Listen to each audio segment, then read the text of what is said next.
Bienvenidos una vez más a lo que es la escuela bíblica. El día de hoy vamos a continuar con el módulo 2, la segunda sección. Entonces, estamos estudiando lo que es la santificación. El día de hoy vamos a continuar. Les voy a compartir la página a donde estamos. Deje de mirar porque anda medio lenta esta. No sé qué pasó. Aquí está. Hasta.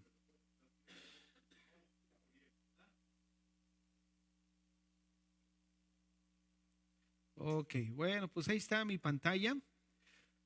La semana pasada, bueno, no solo la semana pasada, las clases anteriores hemos estudiado acerca de la santidad de Dios y vimos que Dios es santo y bueno, la característica de que es santo destacan dos cualidades. La primera, pues que Él es separado, no está separado de lo que son las tinieblas. Dice primera de Juan 1:5 que Dios es luz y no hay ningunas tinieblas en Él. Por otro lado, tiene que ver con la característica de distinción. ¿A qué nos referimos con esto? Que todo lo que tiene relación con Dios tiene que ser santo y obviamente es apartado para Él. Por lo tanto, nosotros dijimos que las cosas no son santas en sí mismas, sino son santas por la relación que tienen con Dios. Ahora, una vez que hemos visto este atributo de Dios respecto a su santidad y todo lo que implica, vamos a ver por qué nosotros como creyentes ahora somos llamados a santificación. Entonces, lo primero que quiero mencionar a grandes rasgos es de que Dios es santo y todo lo que tiene relación con Él es y debe de ser santo. Esa es la primicia con la que vamos a partir el día de hoy. Dios es santo y todo lo que tiene relación con Él tiene que tener estas mismas cualidades, ¿no? Esta misma cualidad de ser santo. Ahora bien, si nosotros partimos de esto que les acabo de mencionar, obviamente resalta una pregunta y esa pregunta tiene que ver en que cómo puede el ser humano acercarse a Dios, a un Dios que es santo y que demanda esta misma posición a toda aquella persona que quiera acercarse a Él. Nosotros ya, ay,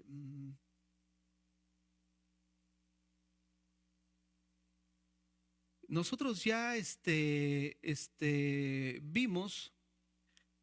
nosotros ya vimos, perdón, me distraje ahorita con bueno, regresemos a la pregunta. Es que mi mente, de ahí pensé algo, pero en base a lo que acabamos de ver, de que Dios es santo y todo lo que tiene relación con Él tiene que ser santo, resalta una pregunta. Y esa pregunta tiene que ver respecto a la relación que tiene el hombre con Dios. ¿Cómo el ser humano puede acercarse y tener relación con un Dios que es santo? Si el problema del hombre es precisamente que es lo opuesto a la naturaleza de Dios. Entonces quiero comenzar el día de hoy partiendo de la naturaleza del hombre, porque para que nosotros tengamos una correcta relación o visualización de nuestra vida o de nuestra situación, tenemos que tener primeramente una correcta visualización del carácter de Dios para que nosotros nos ubiquemos de una manera correcta. Entonces, sí es importante, por eso lo que estudiamos las clases anteriores acerca de la santidad de Dios, pero respecto al atributo de Él. Y cómo este atributo de alguna manera, pues es precisamente, nos deja al ser humano en una posición, pues peligrosa, en una posición que realmente mal parados. ¿Por qué razón mal parados? Pues porque nosotros somos diametralmente opuestos a su carácter. Yo creo que esto ya lo entendemos nosotros después de que hemos avanzado a lo largo de este módulo. Pero miren, quiero comenzar el día de hoy tratando acerca de la naturaleza del hombre, porque al final quiero hacer una aplicación en base a lo que vamos a ver ahorita. En primer lugar, vayamos a Romanos capítulo 5, verso 12. Romanos 5, 12. El día de hoy vamos a leer muchos versículos, entonces, si no lo encontraron, escúchenlo, no hay ningún problema. Estos vienen en sus notas, creo. Si no, véanlo, porque en realidad, Leo, no traigo el apunte de sus notas, pero sí es lo que viene ahí, ¿no? Romanos 5:12 dice así: por tanto, como el pecado entró en el mundo por un hombre y por el pecado la muerte, así la muerte pasó a todos los hombres por cuanto todos pecaron. Este texto nos da a entender pues que toda la raza humana está bajo pecado, ¿no es cierto? Después de que Adán y Eva pues obviamente cayeron en pecado, a partir de ahí ya todo hombre que en un momento dado nace, pues nace en esta condición caída. Este versículo es muy claro: la muerte pasó a todos los hombres por cuanto todos pecaron. Ahora bien, una vez que vemos esto, porque esto es fundamental. ¿Por qué es fundamental? Porque quiero empezar a poner las zapatas respecto a la conducta del hombre. ¿Qué es lo que determina la conducta del hombre? Miren, a través de las épocas, cada época dentro de la historia del hombre, pues ha habido corrientes y la fe cristiana siempre ha estado en guerra respecto a la verdad. Y una de esas situaciones, Dios en su gracia y en su misericordia siempre ha levantado hombres piadosos que de alguna manera pues han testificado, ¿no?, valientemente acerca a favor de la verdad, voceros de Dios. Pero esta generación en la que estamos no es la excepción. También la fe cristiana pues se ve enfrentada ante corrientes que empiezan a determinar que la conducta del hombre está en base a términos biológicos. Entonces, sí es importante que nosotros veamos cómo es que la Biblia menciona el comportamiento del hombre, a qué va relacionado. Esa es lo que quiero que pensemos, porque ahorita lo que estamos viendo acerca de la naturaleza del hombre, pues todos entendemos ya a estas alturas como cristianos esta verdad, y es muy obvia para nosotros. Déjenme aquí agregar.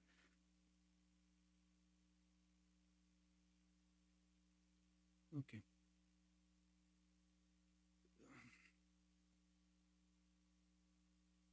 Y esto es muy obvio para nosotros. ¿Qué es muy obvio? Pues el hecho de que todos hemos nacido en pecado, nuestra conducta, pero quiero que veamos cómo la necesitamos aplicar y recordar en esta generación donde ahora están tratando de justificar la conducta del hombre. Vean cómo nosotros como creyentes necesitamos tener esta doctrina respecto a la naturaleza del hombre bien cimentada en nuestras vidas, porque lo que está por venir del mundo, o sea, va a mover incluso a muchos cristianos que por no querer quedar mal ante la ciencia va a sucumbir. O sea, va a sucumbir aceptando cosas y mezclando verdad con mentira. Entonces sí es importante que nosotros partamos de esta verdad. ¿Cuál? Pues todos los seres humanos están en pecado.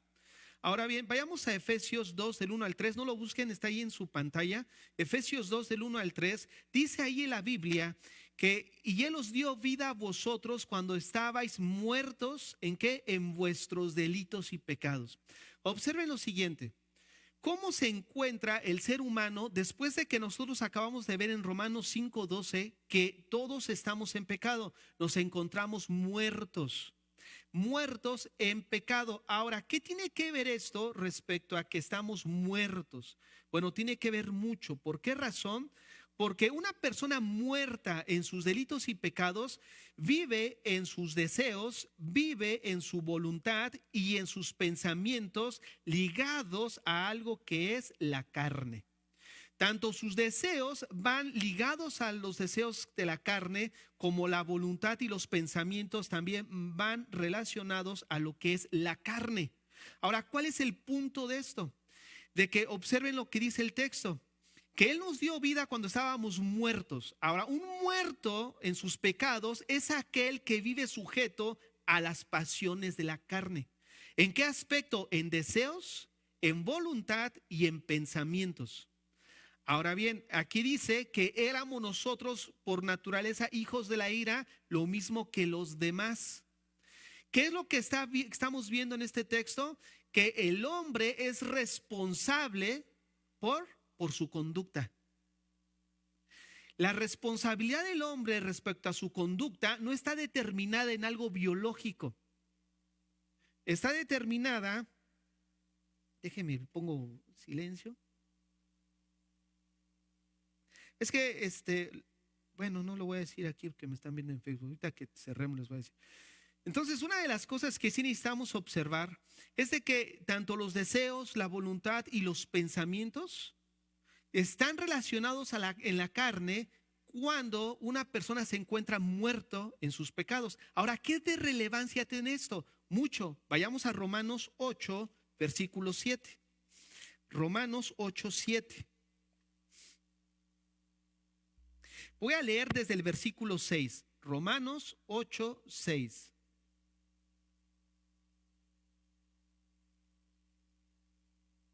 Romanos 8, 6.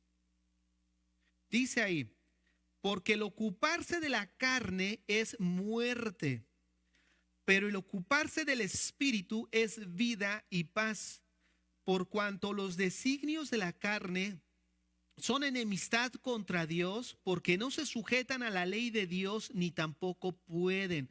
Observen, no se sujetan a la ley de Dios y observen esto, ni tampoco pueden. No podemos nosotros decirle a una persona que no es creyente que se comporte como Dios manda. No puede. ¿Por qué? Porque el problema del hombre es de naturaleza. El comportamiento del hombre va relacionado a la naturaleza, a quién es él. Entonces, esto es de suma importancia. El comportamiento del hombre va relacionado a quién es él. Lo que él hace es lo que él es en realidad, en su naturaleza. Observen el verso 8. Y los que viven según la carne, ¿qué dice? No pueden agradar a Dios. Los que viven según la carne no pueden agradar a Dios. El hombre es responsable de su conducta. El hombre que está muerto en sus pecados vive atado a los deseos de su carne, a la voluntad de su carne y a los pensamientos de su carne. Por ende, una persona que vive atada a su carne no puede agradar a Dios. Ahora pasemos a Marcos capítulo 7, Marcos 7, 20.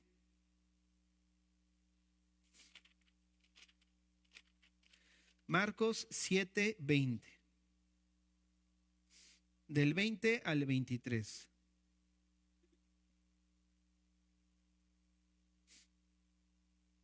Marcos 7, 20 al 23. Dice así. Pero decía que lo que del hombre sale, eso contamina al hombre. Porque de dentro del corazón de los hombres salen los malos pensamientos, los adulterios, las fornicaciones, los homicidios, los hurtos, las avaricias, las maldades, el engaño, la lascivia, la envidia, la maledicencia, la soberbia, la insensatez. Todas estas maldades de dentro salen y ¿qué? Y contaminan al hombre. O sea, dice la Biblia que el comportamiento va relacionado a lo que ellos son. Ahora, nosotros ya vimos que el corazón es el centro del hombre. Voy a pasar a mi siguiente diapositiva. Quiero que observen cuál es el problema del hombre según lo que acabamos de estudiar. O sea, en los versículos que acabamos de ver. Según Jesús, el problema del hombre, ¿dónde se ubica? Se ubica en el corazón. El problema del hombre se ubica en el corazón. Ahora bien, el corazón es el control, es el centro de control. En el corazón se encuentra, según la Biblia, ese corazón intangible, los pensamientos, los deseos, la conciencia y la voluntad. Pero un corazón muerto está ligado ¿a qué? A su carne, ¿no es cierto? Ahora, si un corazón muerto está ligado a su carne, ¿qué va a producir? Va a producir un mal fruto. ¿Por qué razón va a producir un mal fruto? Porque su enfoque siempre va a estar ¿en quién? En el yo. Ahora observen, esa línea que está así cortada, puntiaguda, hay una separación entre el hombre interior. El hombre interior, que lo voy a señalar aquí, se encuentra, obviamente, en lo que corresponde al corazón. Lo que tú eres es, dependiendo de lo que hay aquí adentro, es lo que vas a dar de fruto como comportamiento. O vas a tener un comportamiento que dé buen fruto o un comportamiento que dé un mal fruto. ¿Qué lo determina? El corazón. Ahora, vayamos a Génesis capítulo 6, verso 5.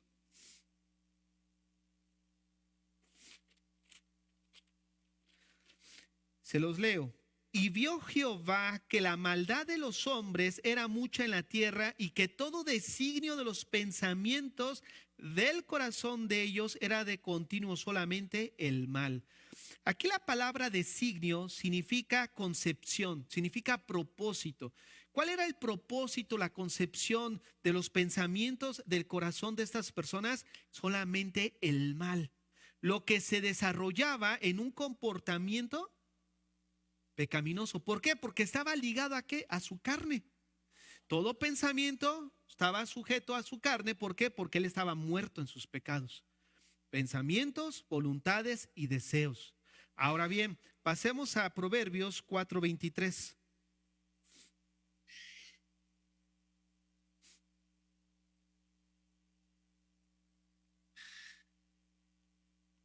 Vas a tener que pasar allá atrás, hermanito.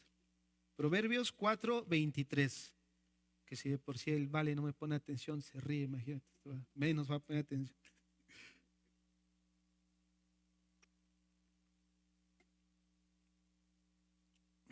Proverbios 4:23. Vean lo que dice. Sobre toda cosa guardada, guarda tu corazón porque de él mana la vida. Es importante guardar el corazón. La pregunta es, ¿quién es responsable de guardar el corazón? Nosotros, ¿no es cierto? Nosotros. Nosotros no podemos evadir nuestra culpa ni nuestra responsabilidad. Uno de los mayores problemas de la sociedad, de las personas, es el evadir su culpa, su responsabilidad. A través de la historia siempre ha habido esa lucha de querer exonerar al hombre de toda culpa. Ahora, ¿por qué esto es importante que nosotros lo tengamos considerado? Lo consideremos. Porque esto va a determinar el destino eterno de una persona. Si una persona no se siente culpable en el sentido de no mira su condición, no mira la responsabilidad de sus actos, va a vivir engañado, lo que lo va a llevar ¿a qué? A una condenación eterna. Porque la Biblia es bien clara. El que está muerto tiene sus pensamientos, voluntad, emociones ligados ¿a qué? A la carne. Y Romanos dice que el que está ligado a la carne no agrada a Dios. ¿No es cierto? La ira de Dios está sobre él, dice Efesios, todavía aunado a eso. Miren, pasemos a 23:7, Proverbios 23:7. Proverbios 23:7. Porque cuál es su pensamiento en su corazón, tal es él. Come y bebe, te dirá, mas su corazón no está contigo. O sea, hay personas que de repente dan una apariencia, pero en realidad ellos tienen una apariencia, pero en realidad ellos son lo que son dentro de su interior. ¿No? O sea, realmente te dicen, no, pues sí, pásale, pero el puñal por atrás. O sea, al final sale lo que ellos son, lo que hay en el corazón, lo que refleja un mal fruto que es igual al comportamiento. Ahora, vayamos a Marcos, bueno, Marcos 7 del 20 a 23, no, porque ya lo acabamos de leer. Vayamos al Salmo 111, verso 1. El Salmo 111, verso 1, vemos que también hay corazones que alaban a Dios. Alabaré a Jehová con todo el corazón en la compañía y congregación de los rectos. Una de las cosas que nosotros también vemos es, por ejemplo, en Primera de Samuel, capítulo 16, verso 7, que Dios ve el corazón. Y Jehová respondió a Samuel, no mires a su parecer ni a lo grande de su estatura, porque yo lo desecho. Porque Jehová no mira lo que mira el hombre, pues el hombre mira lo que está delante de sus ojos, pero Jehová mira el corazón. Vean nada más cómo hay una parte importante en la cual nosotros no podemos ignorar, que es la área del corazón, que es el centro de control. Lo que va a determinar el comportamiento en mal fruto o en buen fruto. Jeremías 17:9.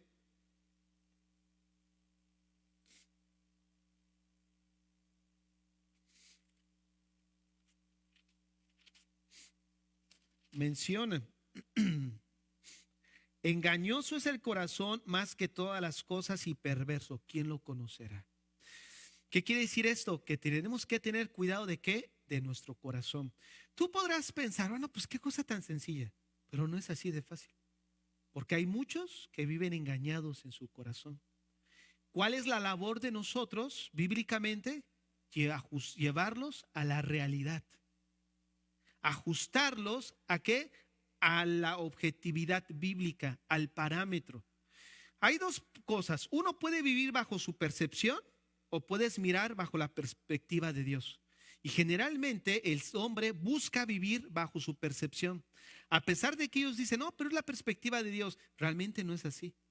¿Por qué? Porque la carne muchas veces busca cubrir ciertos placeres, ¿no? Porque está el deseo. Todavía sigue el deseo ligado a qué, a eso. Entonces ahí es donde nosotros necesitamos guardar y considerar todo esto.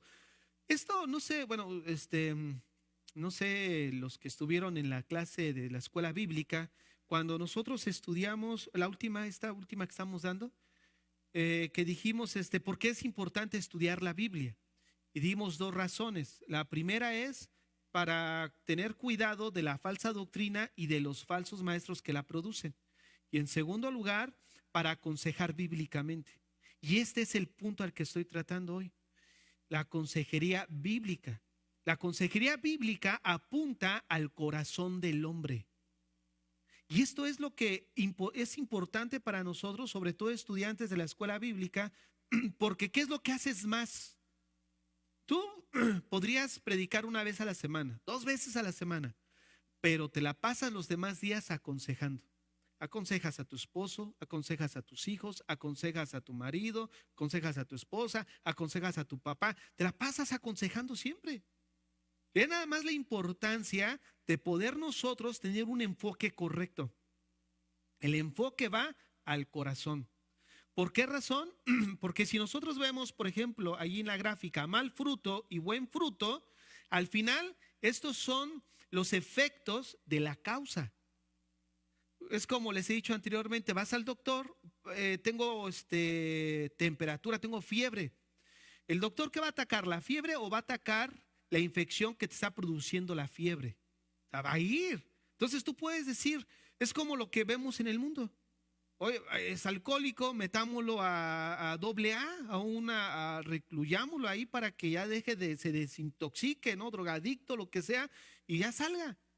Pero al final, o sea, no solamente estamos tratando con los síntomas, con lo que es evidente, pero la raíz, ¿cuál es? El corazón. Entonces es ahí donde nosotros necesitamos poner el dedo, es el corazón.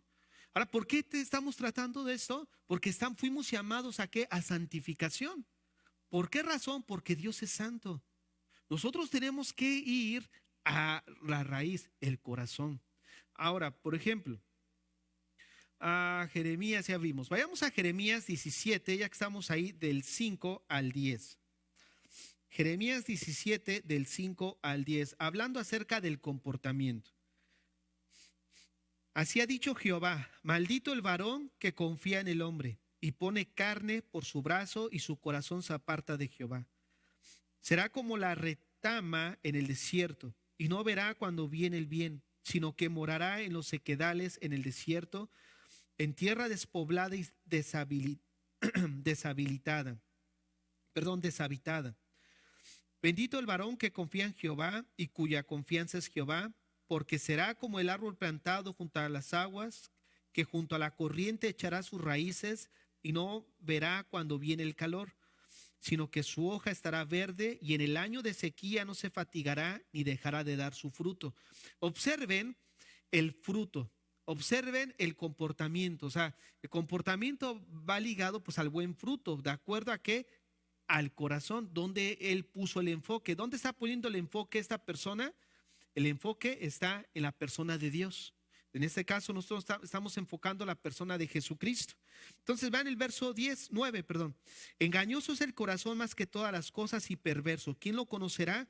Yo Jehová, que escudriño la mente, que pruebo el corazón para dar a cada uno según su camino, según el fruto de sus obras. Ahora pasemos rápidamente a Efesios capítulo 4, del 22 al 24.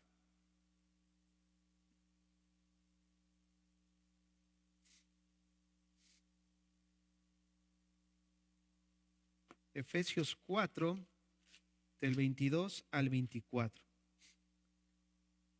En cuanto a la pasada manera de vivir, despojaos del viejo hombre que está viciado conforme a los deseos engañosos y renovaos en el espíritu de vuestra mente y vestíos del nuevo hombre creado según Dios en la justicia y en santidad de la verdad. Observen cómo de alguna manera nuestra antigua pasada manera de vivir, donde dice despojaos del viejo hombre que está viciado, obviamente se refiere a esas conductas, a esos hábitos, a esa vida no pecaminosa. Y ahora se nos manda a vestirnos del nuevo hombre creado según Cristo, obviamente mostrar un comportamiento de buenas obras. Pero esto va ligado a qué? Otra vez al corazón.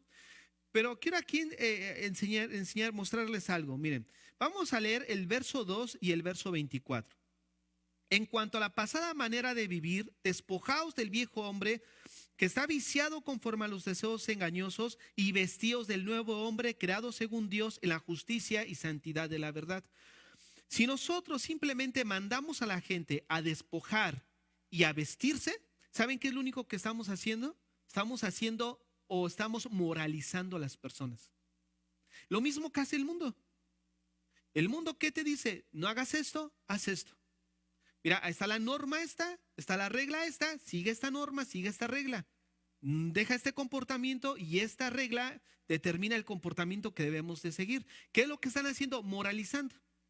Si nosotros dejamos de hacer o predicamos no hagas esto y haz esto, lo único que estamos haciendo es moralizar a las personas. ¿Qué es lo que se requiere para no solamente moralizar a las personas? Porque uno de los propósitos del evangelio es volver a un comportamiento moral.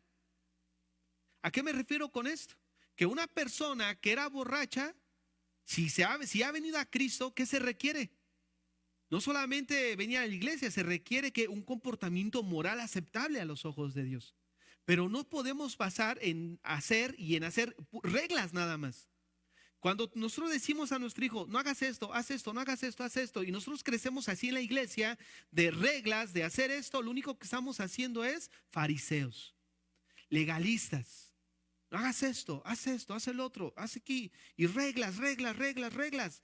¿Qué es el punto que nos saltamos? El verso 23. Si ustedes miran el 22 y el 24, está obviamente en medio de ellos el 22 sí es como un sándwich y el 22 es la clave, porque el 22 nos lleva a renovar en el espíritu de ¿qué? De nuestra mente. Si tú le dices a alguien, haz esto o no hagas esto y haz esto, sin producir el efecto en su corazón, no estás haciendo nada. Nada. Todo lo que tú estás predicando es en vano. Estás predicando religiosidad, estás predicando legalismo, estás predicando moralismo, pero no estás predicando el evangelio, porque el evangelio pone el dedo en la llaga. ¿Dónde es? El corazón. La mente es parte del corazón. Y ahora dice ahí, y renovaos en el espíritu de vuestra mente. Si nosotros apreciamos de una manera general, siempre que vemos el evangelio o la Biblia, nos lleva a cambiar nuestra manera de pensar. Romanos 12, del 1 al 2 también menciona, ¿no? Cambia tu manera de pensar, dice la versión popular, para que cambie tu manera de vivir. Entonces, observen cómo lleva a un cambio. ¿En dónde? En la mente, en el corazón. Es ahí el punto medular. Por eso comenzamos diciendo que el corazón es el centro de control. Y cuando nuestras decisiones van enfocadas en el yo, ¿qué sucede? ¿Han escuchado? Hoy estaba escuchando una mujer, es que estoy clavado en un tema que estoy trabajando, asimilándolo y una mujer que estudia respecto al comportamiento del hombre. Esa es una mujer psiquiatra, y esa mujer hablaba acerca de la autoestima en la vida de las personas. Miren, este enfoque, cuando tomamos una decisión, estamos diciendo que el corazón es el control, ¿no? El centro de control. Si tú tomas una decisión, va a ser una decisión enfocada ¿en qué? En ese centro de control. Pero hay dos opciones: el enfoque que viene en Cristo y el enfoque que viene en el yo. Cuando tú tomas el enfoque que es en el yo, tú te estás eligiendo a ti mismo por encima de Dios. Viene un punto donde, según te amas a ti mismo, en la autoestima, pero ¿qué es la autoestima? Es el valor que tienes de ti mismo. Hay unos que se valoran demasiado, están sobrevaluados. Oye, cálmate, ¿no? Calma, bájale tantito. Se evalúan demasiado, ¿no es cierto? El asunto de esto es de que hay tres tipos de amor.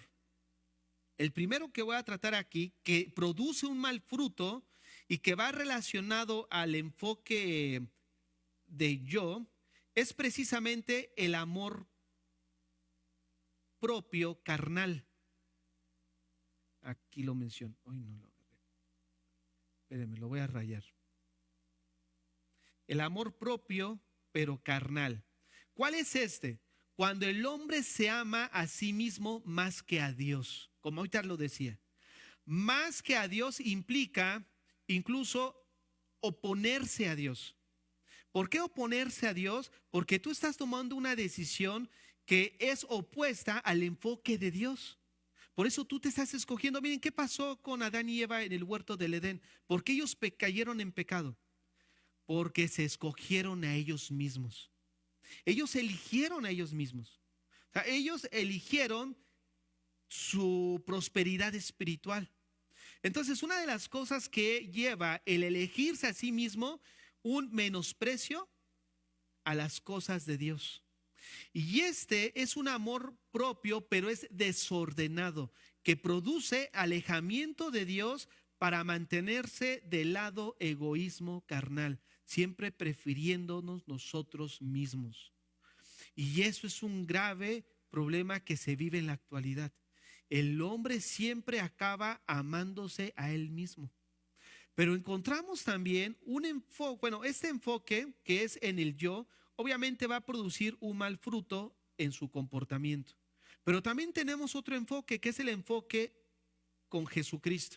Este enfoque con Jesucristo obviamente va a producir un buen fruto en el comportamiento. Y aquí vemos dos tipos de amor. El amor propio natural. ¿Cuál es este amor propio natural? Bueno, es un amor que es necesario. ¿Por qué es necesario? Porque el amor es el patrón de medida de nuestro deber con nuestro prójimo. ¿Qué? Me les explico. ¿Se acuerdan cuando le dijeron, Señor, ¿cuál es el gran mandamiento? Y él dijo, amarás a Dios sobre todas las cosas y a tu prójimo como a ti mismo. Y muchos dicen, ya ves, ahí está la autoestima. Ámate a ti mismo. Si yo me amo a mí mismo, voy a tener la capacidad y la facultad para amar a los demás. El problema es que ahí Jesucristo está diciendo que hay dos mandamientos, no tres. ¿Cuáles son los dos mandamientos? Amar a Dios y amar a tu prójimo como a ti mismo. En la referencia que hace como a ti mismo simplemente es lo que ahorita estoy mencionando, que el amor, el amar a mi prójimo. ¿Cómo voy a amar a mi prójimo? Como a ti mismo. Bueno, ¿cómo es esto? Que en la medida en la que Dios busca que yo ame a mi prójimo es la medida en la que se entiende que yo ya me amo, porque es un amor natural. Córtate la mano, sácate el ojo. Pero si tú no lo haces, ¿por qué lo vas a hacer al otro? Es un amor natural. El amor que yo tengo a mí, que se entiende que ya es algo natural, es el estándar en la cual yo debo de amar a mi prójimo. Entonces, ¿por qué vas a hacer algo si tú no lo harías a ti? Este es un amor natural. Pero hay otro amor que es el amor afable. Y este amor afable es impartido a los creyentes en la regeneración. Es el amor ágape de Dios, que nos lleva a buscar una subordinación para la gloria de Dios. Es un amor que ya lo hemos hablado en otras ocasiones, es un amor activo, no es pasivo. Es un amor que se mira a través de las acciones que éste produce. ¿Qué quiere decir? Que yo no solamente les puedo decir, bueno, yo estoy comprometido con el Señor y estar indiferente. Oye, mira, yo le voy yo soy parte del equipo de fútbol, vamos a jugar. Y son 9 en el terreno de campo y sabemos que son 11. Tú vas con tus tacos y todo, según es parte, te das la camiseta, pero no te metes al terreno.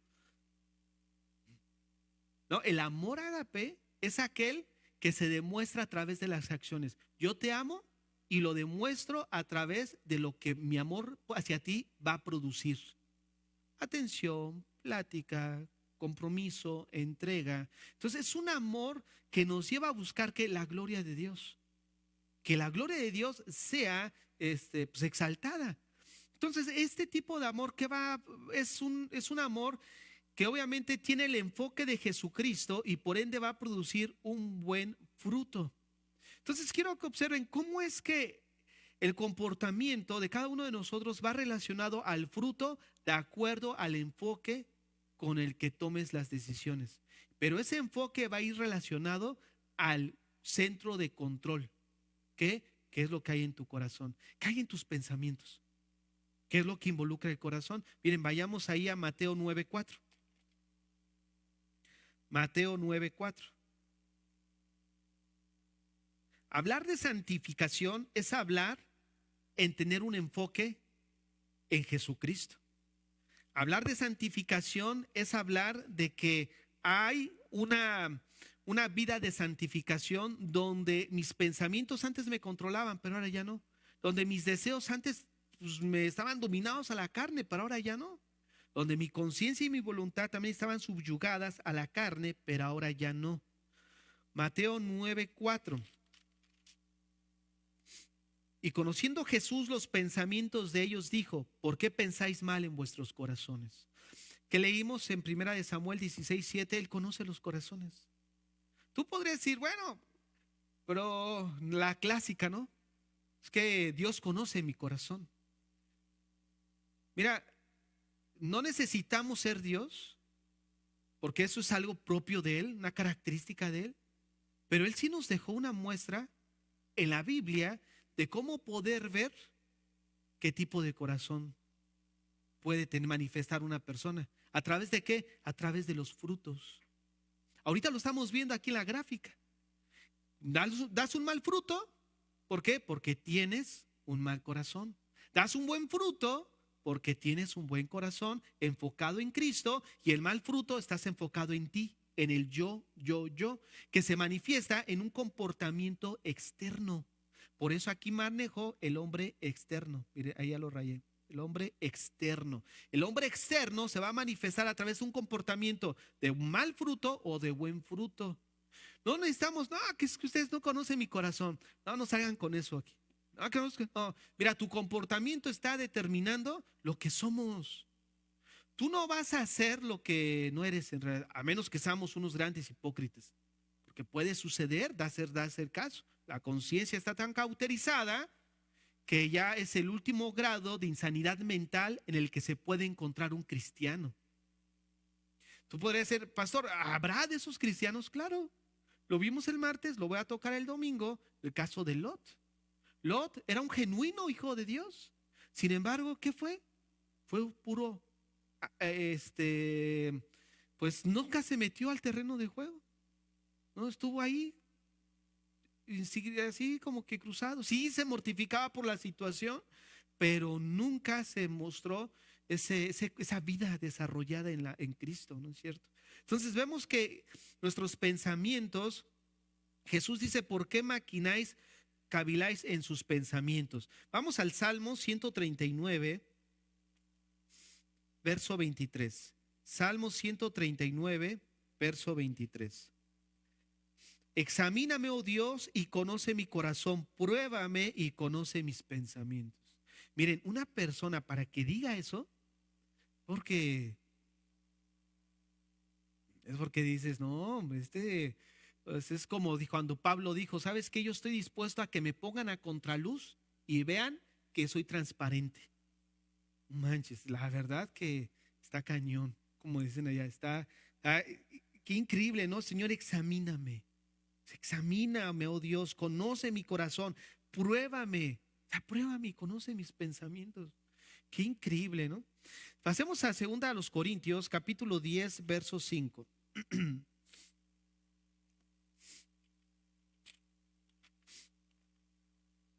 Miren, cuando hablamos de guerra espiritual, la guerra espiritual no solo va, abarca de echar fuera demonios o la lucha de ángeles contra demonios, ¿no? La guerra espiritual está descrita aquí. ¿Cuál es la guerra espiritual? Es de ideas, de razonamientos. Esa es la guerra espiritual, la que vamos a estar por librar. Miren, hay un tema que, como hace rato les decía, no me trae ahí, eh, no, hasta apenas yo creo que he visto los últimos años un auge respecto a la neurociencia. ¿Por qué les digo eso?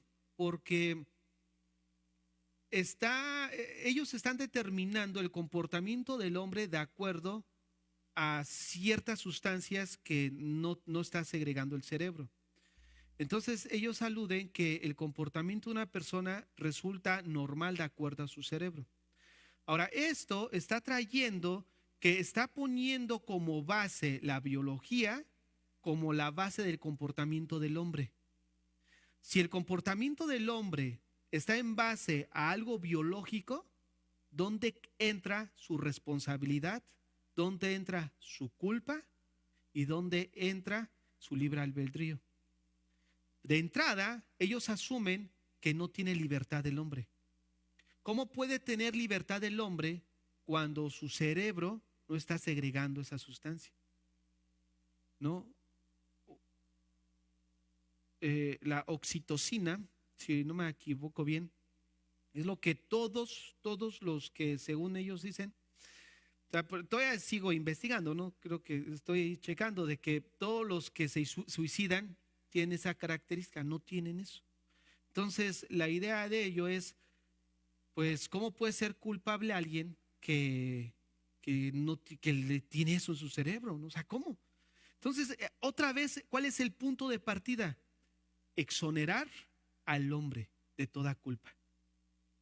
Vean lo que estamos viendo. ¿Por qué razón? ¿Saben por qué? Porque nos toca a nuestra generación hacer frente por la verdad. Generaciones anteriores, Dios en su misericordia ha levantado hombres piadosos que han peleado por la verdad. En esta generación hay buenos hombres que ya están a punto de dejar este mundo. Hay otros que ya partieron con el Señor, muy buenos. Ahora, miren, nos toca esta generación, somos nosotros. ¿Qué es lo que vamos a hacer? No podemos quedarnos con los brazos cruzados. Muchos sucumbieron cuando dijeron se puso en tela de juicio el Génesis. Cuando se puso de tela de juicio el Génesis, algunos hombres piadosos, con tal de no quedar mal ante la ciencia, aceptaron que la Tierra pues tiene millones y millones de años, pero la humanidad en la Tierra no, tiene 6,000 millones de años, ¿no? Lo que se registra. Pero en realidad el origen de la creación no es tan vieja la Tierra. Pero ellos aludieron y sucumbieron ante esto en base a que, bueno, pues el carbono 14, esto químico, aquello, que resulta que tira muchos millones de años, ¿no? Entonces, para no quedar mal ante la ciencia, sucumbieron. Y estoy seguro que esto que está sucediendo y estamos por ver, que es la punta del iceberg, va a ser la misma situación. Muchos van a sucumbir. Y si nosotros sucumbimos ante eso, yo les quiero preguntar, ¿qué hacemos con lo que acabamos de estudiar? ¿Qué hacemos con eso? Si alguien me dice, ¿sabes qué? Esa persona que mató y esa persona que violó no es culpable de su acción. ¿Por qué? Porque no es culpable de que su cerebro no segregó tal sustancia. No es culpable de eso. Entonces yo pregunto, ¿qué hacemos con lo que acabamos de estudiar? Así como dice aquel. ¿Qué hacemos con eso? ¿A qué hacemos? O sea, yo lo que me pongo a pensar es que quiero llevarlos a mirar más allá. Que veamos una verdad bíblica que está entrando o ha estado, pero que va a estar en juego en los próximos años. Porque la misma gente del mundo están diciendo que esto que acabo de explicar o que la biología va a cambiar el estado de cómo llevar a cabo los juicios penales. Porque cómo va a ser culpable el asesino, el violador. Sino que ahora lo que van a hacer es que incluso pueden llegar a pensar de que ya no van a ser jueces los que van hasta ahí. Van a ser químicos, van a ser doctores, biólogos, que le van a decir, a ver, usted mató a tal fulanito, ok, entonces ¿sabe qué? Ya no le vamos a dar 20 años de prisión. Lo que le vamos a dar es, quítale tal cosa, métele tal cosa de sustancia y ya lo vamos a dejar listo para reintegrarse a la sociedad. ¿Por qué? Porque ya lo metimos, el líquido que le hacía falta o la sustancia, y ya es asunto solucionado. Fíjate nada más a dónde estamos llegando. O sea, es un punto importante. Es por eso que me interesa este tema. Es importante este tema. ¿Por qué? Porque si nosotros no vemos lo que la Biblia menciona acerca del comportamiento del hombre, ¿dónde queda entonces su responsabilidad? No solo delante de la sociedad. ¿Dónde queda su responsabilidad delante de Dios? Entonces, ¿qué? ¿Dios lo va a exonerar? Porque lamentablemente al nacer, pues no, su cerebro no se desarrolló bien. ¿No? O sea, su cerebro sí era una persona normal, pero llegó a tener ciertas sustancias que no se manifestaban. Y es inocente, mató a 20, pero no importa. Es que al final se descubrió que su comportamiento es por un problema del cerebro. Entonces ahora le vamos a ajustar sus neuronas, vamos a ajustarle todas sus sustancias y una vez que lo regulemos, bueno, ya es inocente. Entonces llegan a la idea, incluso así muy tonta, que pues las cárceles hay que quitarlas. Va a llegar el momento donde se van a quitar. Y que las generaciones que están por venir hasta se van a burlar de nosotros. En el sentido de decir, ay, ustedes tenían eso como cárcel. ¿No se dieron cuenta que el problema estaba aquí, biológico? Nada más. Y vuelvo al asunto, el problema es qué hacemos con lo que estamos estudiando. Ahí es donde la verdad de Dios está en juego. ¿Por qué? Porque también resulta, bueno, como usted ya sabe, que esto de la ideología de género, del ser homosexual, también es un problema de base biológico. Pero esta es la punta del iceberg, porque todos los demás comportamientos del hombre asesino, violador, lo que sea, también lo van a achacar al mismo comportamiento. Y esto se va a poner bien interesante en los años por venir. Pero déjame decirte algo. ¿Quiénes van a pelear a favor de la verdad? Los que ya murieron, ellos ya no. Somos nosotros. Es esta generación. Por eso, si nosotros no estudiamos las escrituras, si nosotros no estudiamos la Biblia, ¿a dónde vamos? ¿Dónde va a quedar todo esto? O sea, a nosotros se nos ha pasado la estafeta para seguir a favor del Evangelio. Entonces es nuestra labor venir a estudiar, echarle ganas, ¿para qué? Para asentar las bases al veneno que están por recibir nuestros hijos, la generación que viene detrás de nosotros. ¿Te imaginas? Que tú como padre le digas a tu hijo, oye hijo, no, ¿cómo? Yo siempre esperé que me trajeras a, no sé, a Guadalupe o a Lupita y me traes a Andrés como novio. Y que te diga, no, papá, pues es que ya me enseñaron que el problema es de aquí. Ahora ya me dieron un ajuste y ahora esto es normal. ¿No? Entonces imagínate nada más hasta qué punto estamos llegando. Y esto se va a poner pues muy, muy interesante conforme vamos avanzando y peligroso todavía. Porque si nosotros no nos ponemos pilas, como decimos, entonces se va a poner cada día más peligroso. Todavía no terminamos. Sí, miren, ¿ya vieron? Segunda de Corintios 10. Ahora miren, quiero que veamos esto.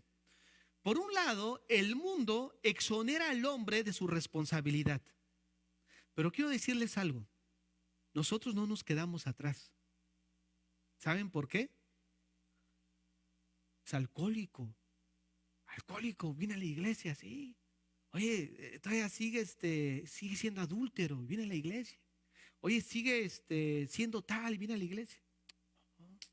Vamos a administrarle liberación. Vamos a liberarlo. Yo pregunto, en lo que acabamos de ver respecto al comportamiento del hombre, ¿en qué momento va relacionado a que sea la causa una influencia demoníaca? Lo acabamos de leer, no hay nada de eso. Si es, yo no estoy negando que pueda haber una persona influenciada por un demonio, eso es otra cosa. Pero cuando agarramos a un cristiano que se supone ser cristiano y está llevando una conducta pecaminosa y lo queremos exonerar su conducta porque decimos que es un demonio de homosexualismo o es un demonio de alcoholismo o es un demonio. Hermanos, déjenme decirles, yo eso les he dicho anteriormente. Vayamos a la ley y al testimonio. ¿Dónde está la Biblia a partir del Nuevo Testamento que comienza a partir de Hechos? ¿Dónde empieza una enseñanza desarrollada así concisa respecto a que el comportamiento de una persona adúltera, afeminada, homosexual, sea la raíz un demonio? ¿La raíz cuál es? El corazón. ¿No es cierto? El pensamiento, los deseos, la conciencia, la voluntad. Miren, yo me cansé de atar al demonio de alcoholismo de mi papá. Yo me cansé años. No funcionó. ¿Cuántos han atado el demonio de no sé qué? No ha funcionado. En ciudades, allá en Ciudad Juárez, cuando fueron las muertas de Juárez, una situación que quedó documentada en las noticias. Tú lo puedes buscar, las muertas de Juárez. Una de muerte. Llevaron a Marcos Witt, llevaron a los más grandes predicadores, ataron al hombre fuerte y mira, eso empeoró. Estos no fueron a atarlo, fueron a desatarlo. O sea, vayamos a los hechos, a la evidencia. Dejemos de ser idealistas y racionales. Seamos personas que tengamos criterio en base a los hechos, no en base a las experiencias. Nuestra vida de experiencia debe de ser evaluada a la luz de las escrituras. Nunca las escrituras deben de ser evaluadas a la luz de mi experiencia. Como yo lo vi, como pasó esto, entonces voy a buscar la Biblia para fortalecer ¿qué? Para fortalecer mi punto.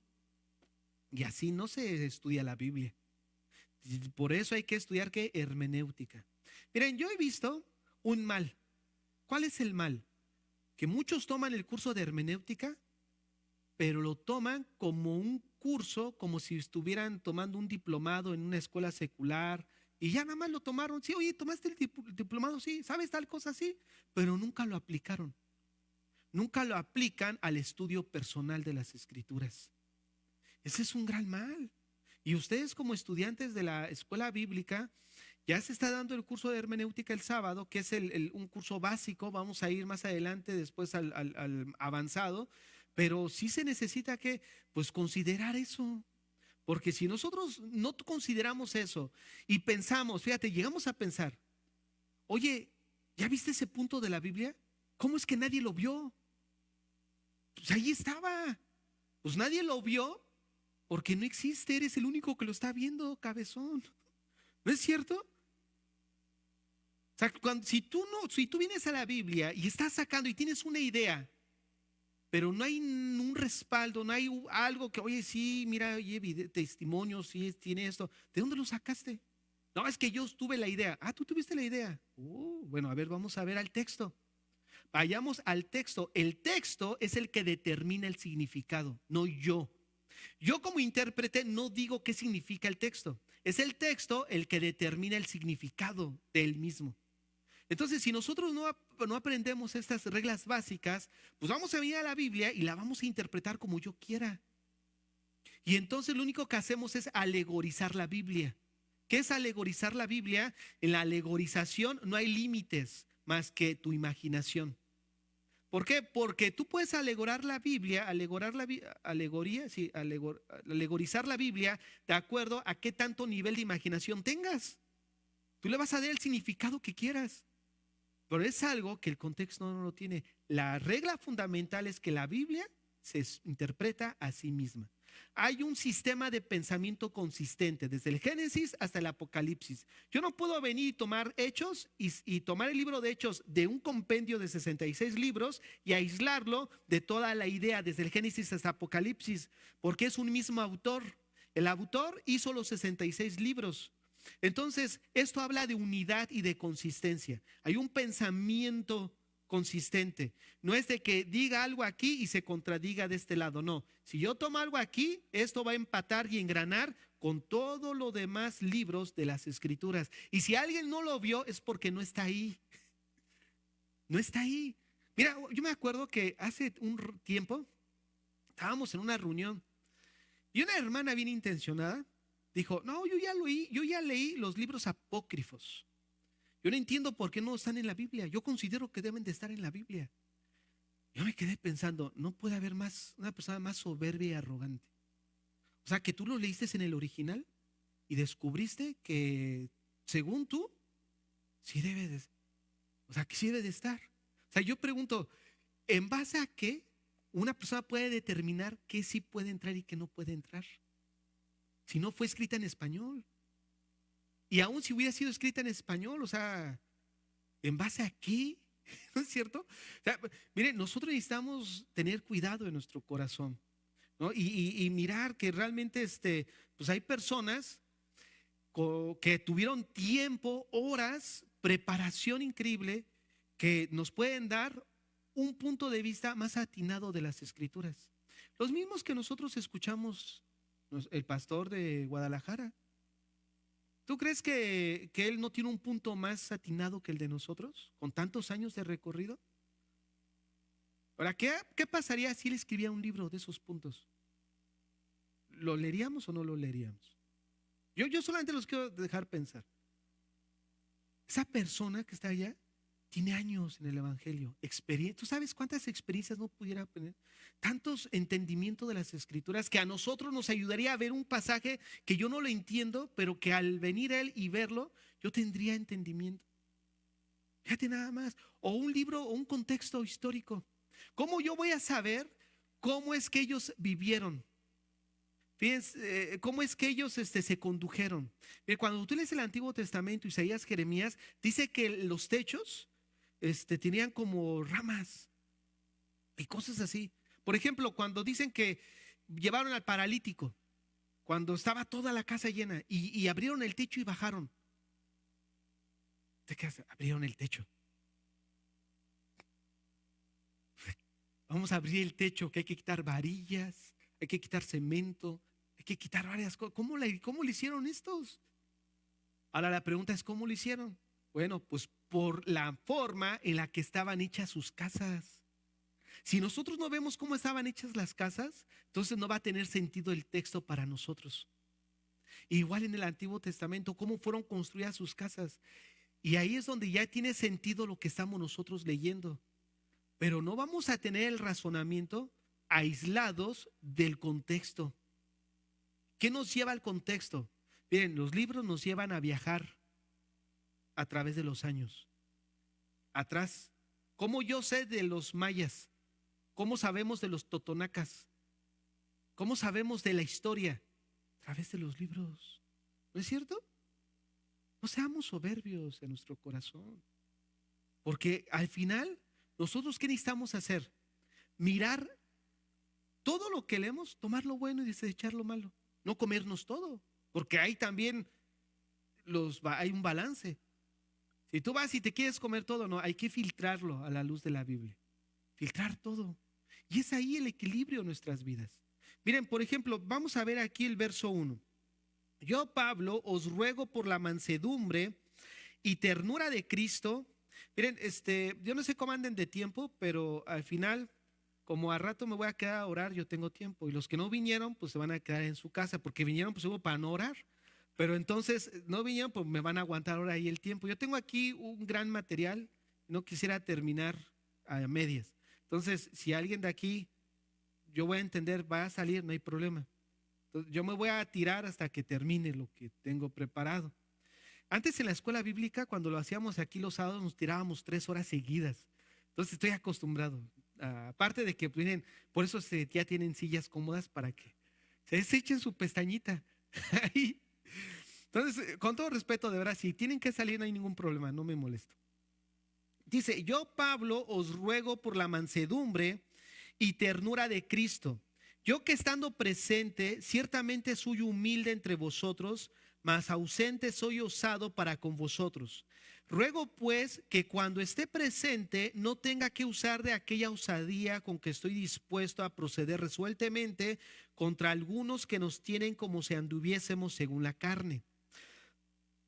Observen, pues aunque andamos en la carne, aquí nosotros necesitamos observar, mañana vamos a ver la segunda regla de hermenéutica, que es que la palabra va a encontrar su significado de acuerdo a las palabras que la rodean.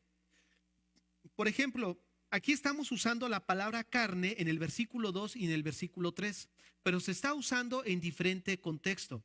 No puede tener el mismo significado.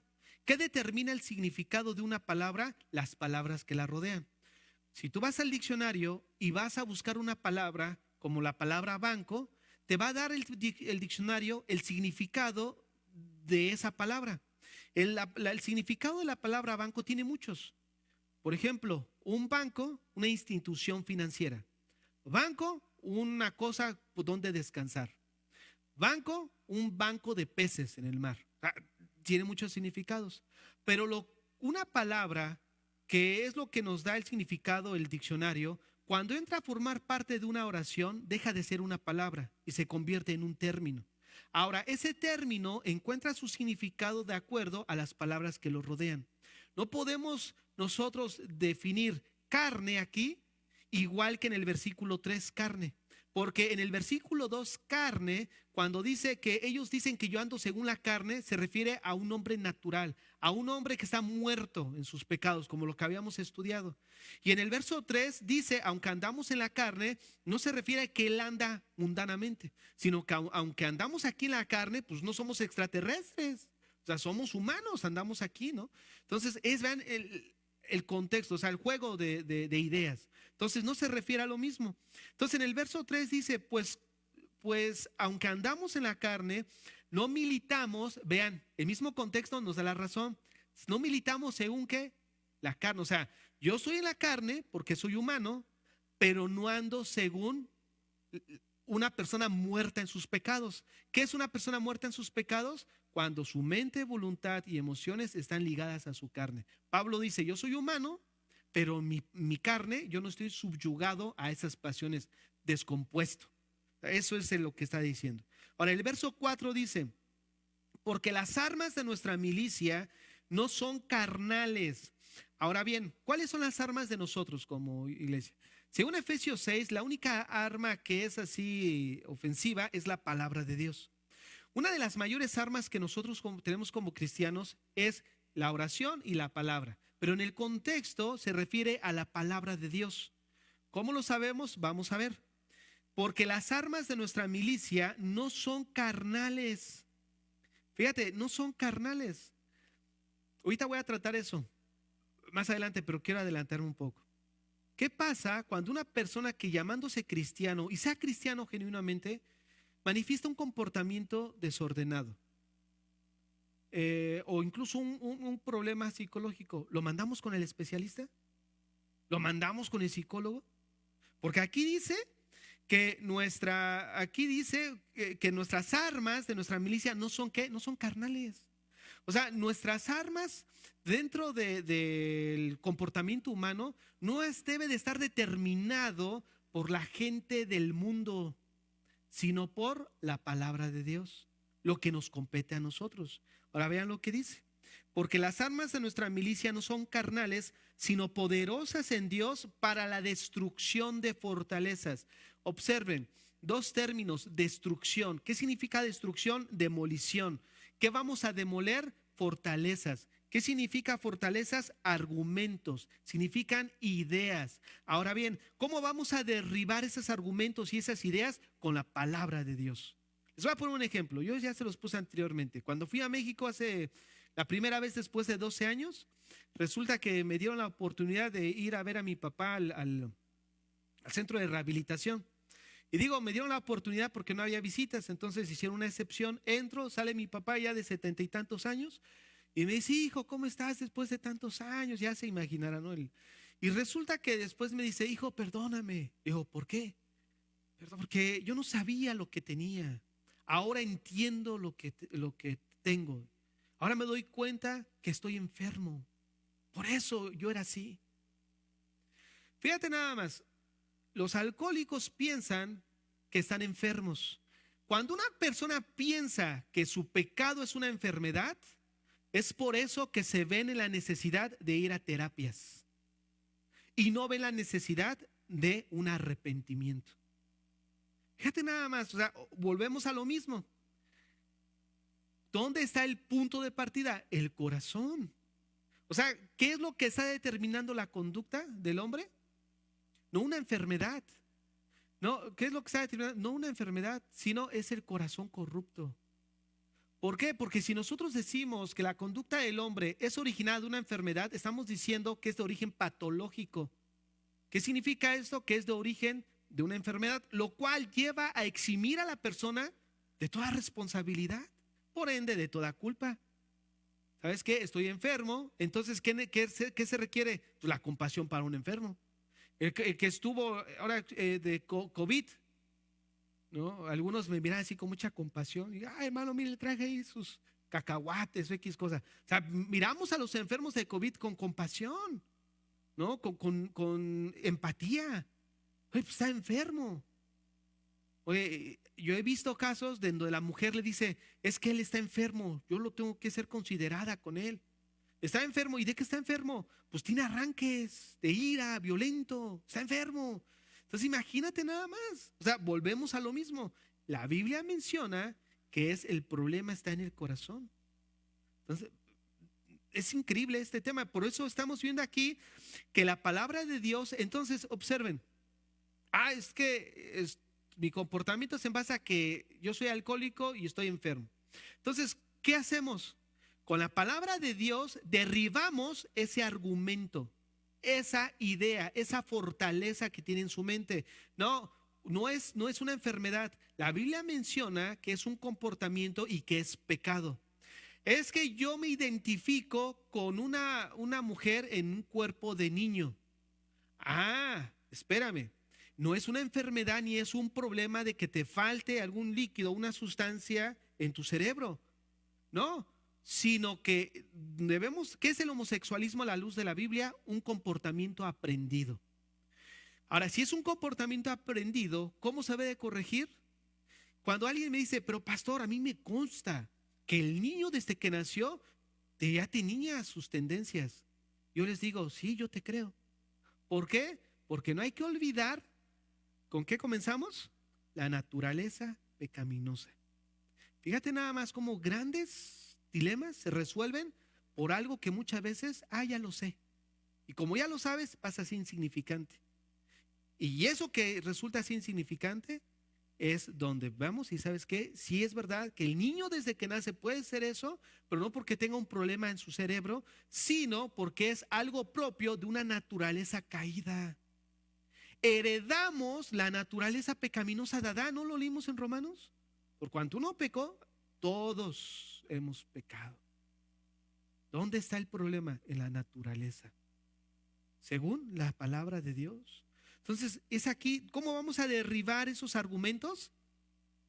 Con la palabra de Dios. Fíjate nada más, oye, pero es homosexual. Miren, les voy a poner el ejemplo. Si una persona es homosexual, vamos a echarle afuera el espíritu de homosexualismo. Tú oras y sigue. Vienes con la Biblia y dices, ¿sabes qué? Fulanito, lo que tú tienes no es una enfermedad, ni es algo que tu cerebro no esté compensando, hay una descompensación, no es nada de eso. La Biblia menciona que Dios hizo a Adán y empiezas con la palabra. Entonces, ¿qué estás derribando? Una doctrina que la misma cultura le ha dado. No lo han adoctrinado. Entonces, con la palabra de Dios estás derribando y va a tener mayores resultados en su comportamiento que se va a ajustar y se va a alinear al de Dios que el pensar que está enfermo o que hay que echarle un demonio. El mundo exonera a los del mundo a través de los psicólogos, una psicoanálisis para descubrir quién fue el culpable de tu comportamiento. Dentro de la iglesia vamos a descubrir, hágame su biografía y vamos a descubrir qué demonio es el causante de su comportamiento. La misma basura en el sentido de eximir al hombre de su culpa y de su responsabilidad. Fíjate nada más, qué increíble, ¿no es cierto? O sea, es lo mismo dentro de la iglesia. Ahora, vayamos rápidamente, sigamos leyendo. Derribando argumentos. Fíjate, derribando, o sea, demoler violentamente. Argumentos también se refiere a razonamientos, a pensamientos. Derribando argumentos y toda altivez que se levanta contra el conocimiento de Dios, llevando cautivo todo pensamiento ¿a qué? A la obediencia de Cristo. Observa, ¿cuáles son las fortalezas que las personas tienen? Son esos pensamientos los que hay que llevar cautivos a la obediencia de Cristo. ¿Cómo los llevamos cautivos? Subyugándolos con la arma que es la palabra de Dios. Comienza el texto, porque nuestras armas de nuestra milicia no son carnales. Entonces, todo pensamiento que no se somete o esté alineado al de Dios, hay que llevarlo ¿a dónde? En obediencia a Cristo. Romanos 12:2.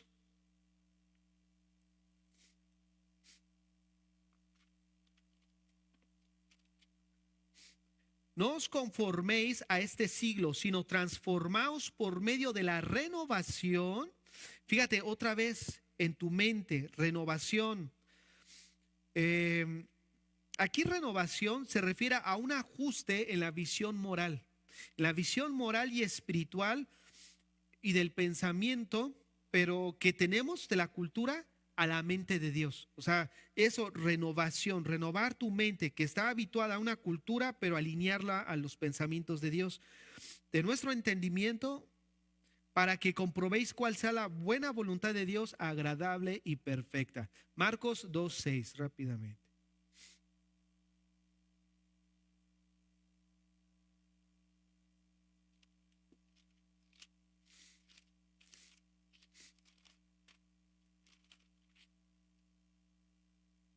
Estaban allí sentados algunos de los escribas, los cuales cavilaban en sus corazones. Fíjate nada más, otra vez, ¿dónde estaba el centro de control? Pues ahí, ¿no? En el corazón. Ahora, el corazón también tenemos la conciencia, la voluntad y los deseos. No vamos a ir ahí a todos, vamos a ir nada más a la conciencia, que es 1 Timoteo 1:5.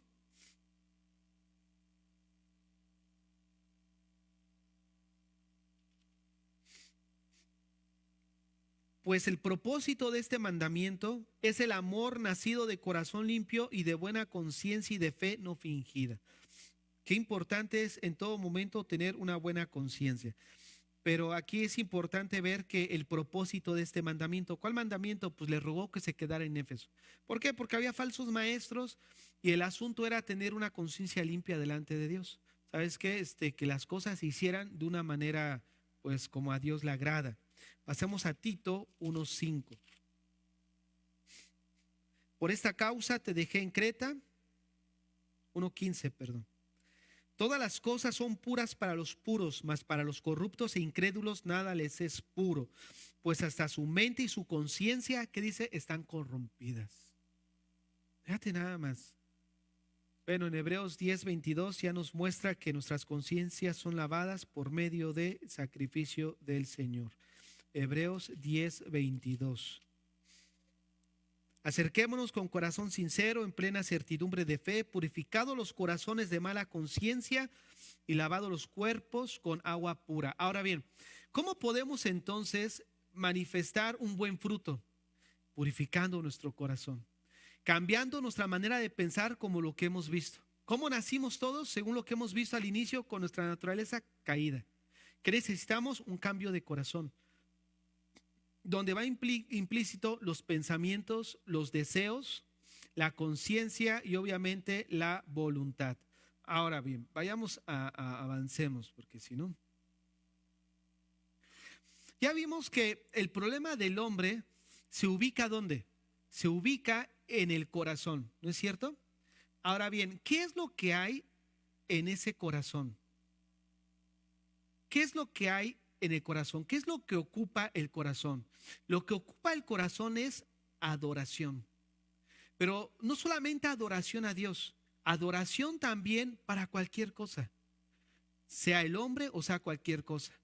Cuando el hombre no está adorando a Dios en su corazón, no significa que no esté adorando nada. El hombre continúa adorando, pero ahora continúa adorando ¿a quién? A las criaturas. Y se convierte en una autoadoración. Y es aquí donde he hablado yo del término que he mencionado anteriormente, que es termina el hombre deificándose, o sea, haciéndose Dios a sí mismo. El pecado del hombre apunta a establecer su propia voluntad como gobierno. Por eso se adora a él mismo, porque él apunta a establecer que nadie me dice cómo gobernar mi vida. ¿No es cierto? Nadie me impone reglas, nadie me impone normas, nadie, yo sé lo que tengo que hacer. O sea, busca establecer su propia voluntad como gobierno. Y por lo tanto, al final de sus acciones, ¿qué va a buscar? Su propia gloria. Por eso el hombre termina adorándose a sí mismo. Vimos que el problema del hombre está en el corazón, pero en el corazón se ve ocupado por la adoración. O estás adorando a Dios o te adoras a ti mismo. No hay más que de dos. No puedes adorarte a ti mismo y adorar a Dios. Y hay muchos que tienen ese conflicto. Se adoran a ellos mismos y se adoran a Dios, pero no pueden servir a dos señores. Es lo que Jesucristo dijo. O te adoras a ti o adoras al Señor. Miren, el pecado es dar la espalda a la adoración de Dios. ¿Para adorar qué? Para adorar el ego. ¿Qué implica? Lo que nosotros deseamos. Todo lo que deseas que no sea de Dios, que no sea Dios, se convierte en adoración. Pero una adoración perversa, una adoración pecaminosa. Entonces, vean cuál es el punto principal. El punto, la Biblia lo ubica en el corazón. Y aunado a eso, a pesar de que está mal, vemos que el corazón está ocupado por una adoración pecaminosa, si no es una adoración genuina que es hacia Dios. Ahora bien, Dios siempre ha hecho al hombre responsable de su conducta. Ese es un punto principal. Vamos a echarle una leída rápido a todos estos versículos que tienen en su pantalla, ahí en la pantalla, porque es importante a lo que voy a entrar a continuación. Levítico 5:15, si lo encontraste bien, si no, ahí en tu casa. No sé si tengan todo eso, pero bueno, ya. Levítico 5:17. Dice así: finalmente, si una persona pecare o hiciere alguna de todas aquellas cosas que por mandamiento de Jehová no se han de hacer, aún sin hacerlo a sabiendas, es culpable y llevará su pecado. Deuteronomio 24:16. Los padres no morirán por los pecados, ni los hijos por los padres. Cada uno morirá por su pecado. Proverbios 9:12.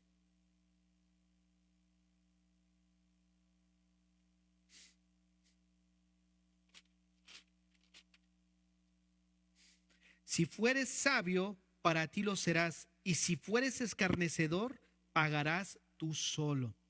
Ezequiel 18:20.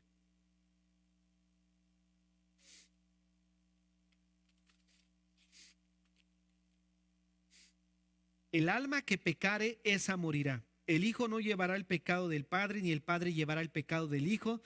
La justicia del justo será sobre él, y la impiedad del impío será sobre él. Mateo 12, del 36 al 37.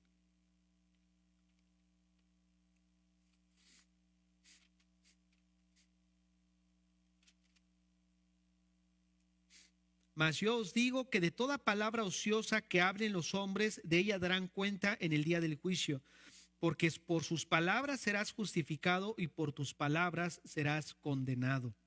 Romanos 14:12.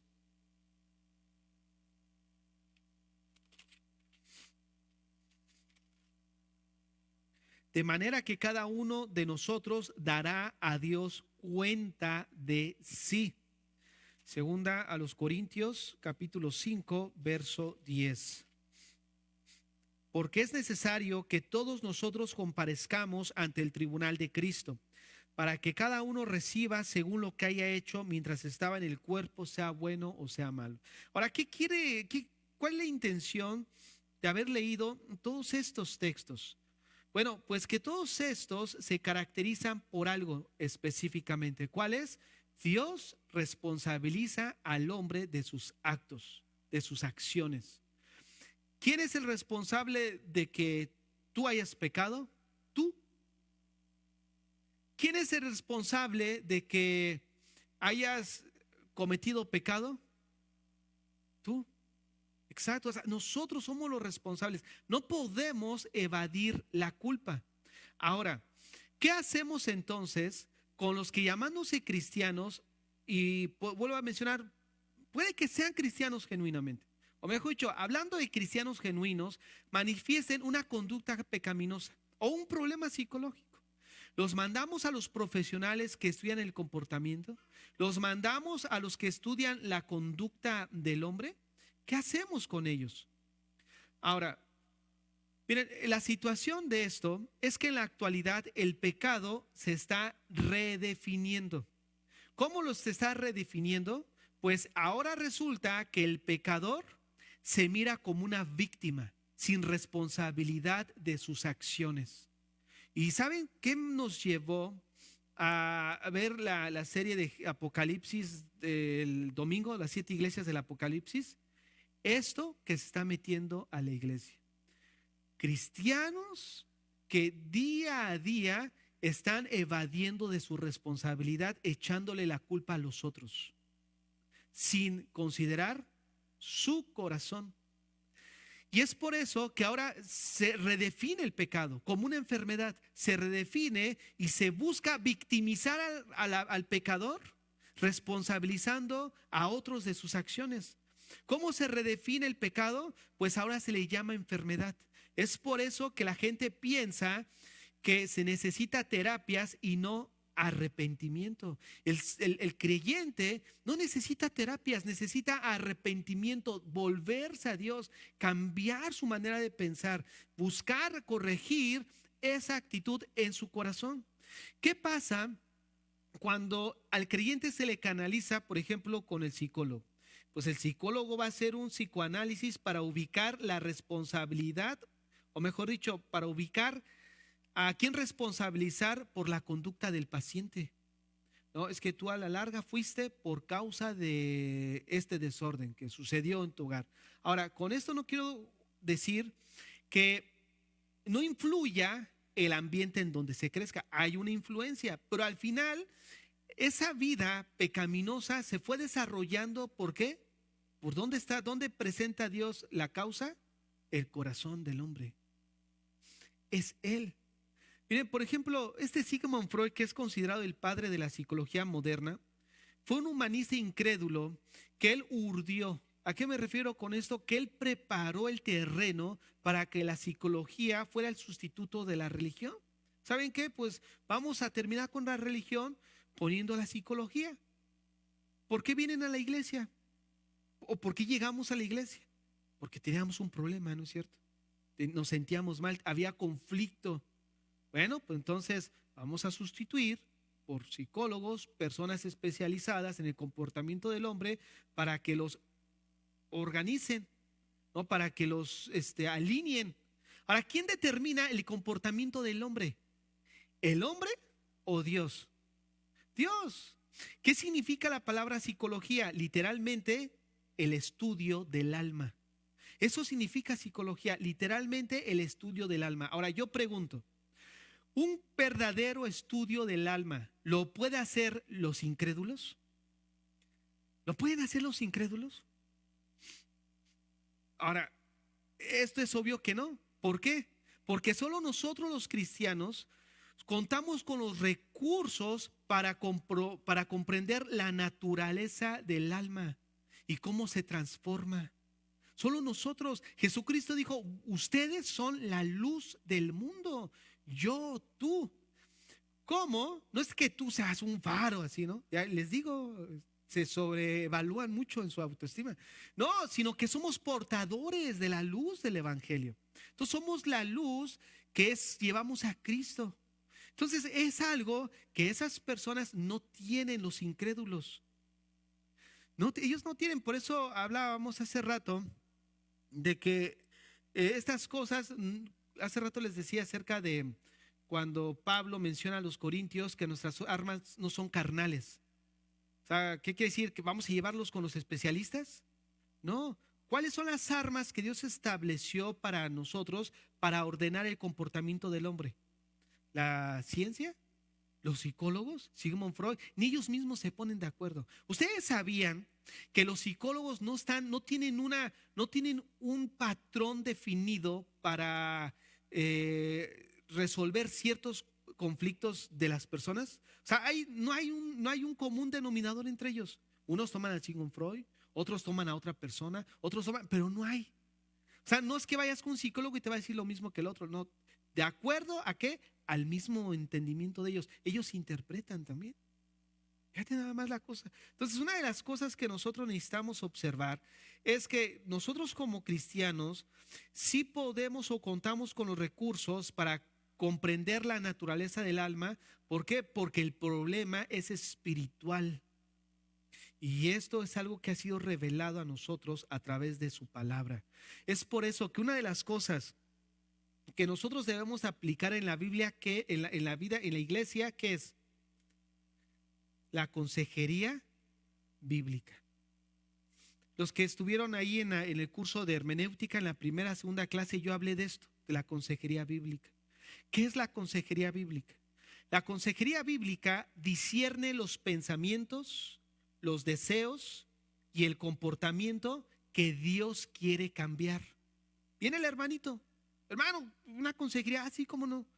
Tú lo empiezas a escuchar y el hermano tiene pensamientos, tiene deseos, por lo tanto, tiene un comportamiento que no se ajusta al de Dios. Entonces, ¿qué es la consejería? Discierne. ¿Qué vas a discernir? Los deseos, los pensamientos, el comportamiento que Dios quiere cambiar en ese hermano. Eso es la consejería bíblica. ¿Cómo? Usando la palabra de Dios bajo la guía del Espíritu Santo para llevar a cabo estos cambios. ¿Dónde? En los deseos, en los pensamientos y por ende en su comportamiento. La consejería bíblica, ¿cuál es su propósito? Tiene como propósito la santificación del creyente, que madure, que crezca a semejanza a Cristo. Y es por eso que busca un cambio a la semejanza de Cristo. ¿Cuál es el propósito? Que esa persona vaya a la santidad, crezca en santidad. Por tal motivo, la consejería debe de ser neutética. ¿Qué significa neutética? Es una palabra compuesta por un verbo y un sustantivo. Neus, que significa mente, y titemi, que significa poner o situar. Ahora, ¿cuál es la idea de esta palabra neutética? Quiere decir de poner o situar sentido o entendimiento en la mente. Viene el mismo hermano a pedir consejo, que ahorita les mencionaba. Bueno, fíjese que la verdad, pues ya no quiero andar con mi marido. Ya quiero terminar. Me voy a buscar otro. Entonces te quedas así, ok, a ver, espérate. Hay un deseo, hay un pensamiento, por ende se va a manifestar en un comportamiento que Dios es el que busca cambiar. Necesitamos trabajar. ¿Dónde vamos a apuntar? ¿Dónde vamos a apuntar? ¿La conducta? ¿En su comportamiento? ¿En sus deseos o en su pensamiento? En el corazón. ¿Dónde está ubicado el problema del hombre? En el corazón. El corazón está abordando un deseo que no se ajusta al de Dios. Entonces, ¿dónde viene el consejo? Tomamos la palabra de Dios y le decimos, ¿sabes qué, hermanita? Pues una vez ya casados. O sea, la Biblia dice que, pero a lo que voy es a lo siguiente. O sea, no vas a decir, no vas a empezar así, ¿no? Pero a lo que voy es que tomamos la palabra de Dios para poner fijar, situar un entendimiento, ¿dónde? En la mente, darle sentido a la mente. O sea, el sentido que ya viene el hermano, ¿cómo viene ese sentido? Totalmente torcido. Entonces, ¿cuál es la idea de neutética? Fijar en la mente de esa persona un sentido alineado a la palabra de Dios, que es a la voluntad de Dios. Esa es la consejería bíblica, neutéticamente. Vayamos ahí a Colosenses 1:28.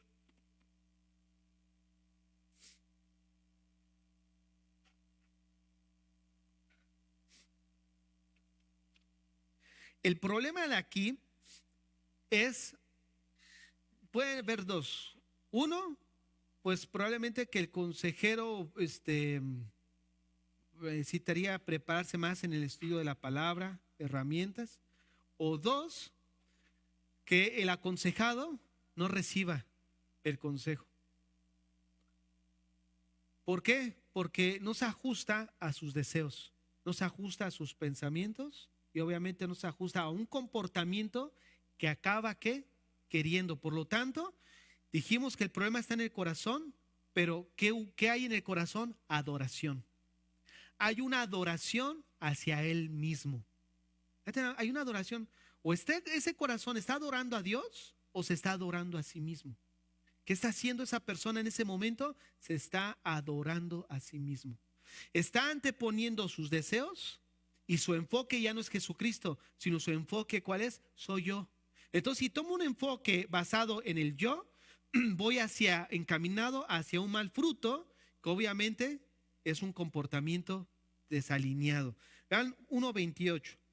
A quien anunciamos, amonestando a todo hombre y enseñando a todo hombre en toda sabiduría, a fin de presentar perfecto en Cristo Jesús a todo hombre. Observen, a quien anunciamos, amonestando. Esta palabra amonestando es neutético. Es ahí donde tenemos el término neutético. Neutéticamente dice que cómo vamos a ubicar a todo hombre, enseñando a todo hombre, con toda sabiduría, obviamente la sabiduría que viene de la palabra, a fin de presentar perfecto en Cristo Jesús a todo hombre. Vayamos a Romanos 15:14.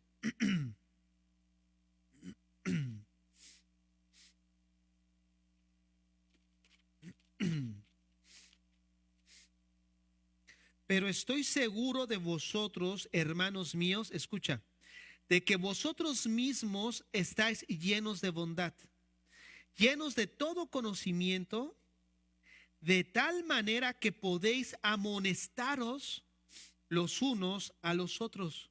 Ahora observen, aquí tenemos 3 puntos. El primer punto que menciona Pablo es, pero estoy seguro de vosotros, hermanos míos, de que vosotros mismos estáis llenos de bondad. ¿Qué es lo que implica la consejería cristiana? La consejería implica tener el carácter de Cristo. Vean, dice que estos hermanos están llenos de ¿qué? De bondad. Esto se refiere al corazón. ¿Cómo debe de ser el corazón del consejero? Tener el carácter de Cristo, lleno de bondad, de compasión por la persona. Número 2, llenos de todo conocimiento. ¿A qué se refiere aquí? A la cabeza. ¿En qué sentido? Se refiere al contenido bíblico que nosotros debemos de manifestar en nuestras vidas. Tú no vas a aconsejar de acuerdo a tus experiencias. Tú vas a aconsejar de acuerdo al principio bíblico.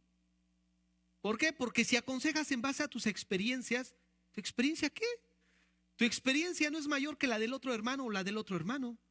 Puede apoyar, pero no va a cambiar el corazón del hombre.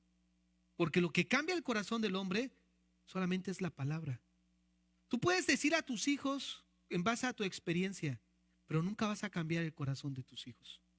El corazón de los hijos, como el corazón de toda persona, cambia a través de la palabra. Entonces, ¿qué necesitamos? Ese conocimiento, pero también ese carácter del corazón.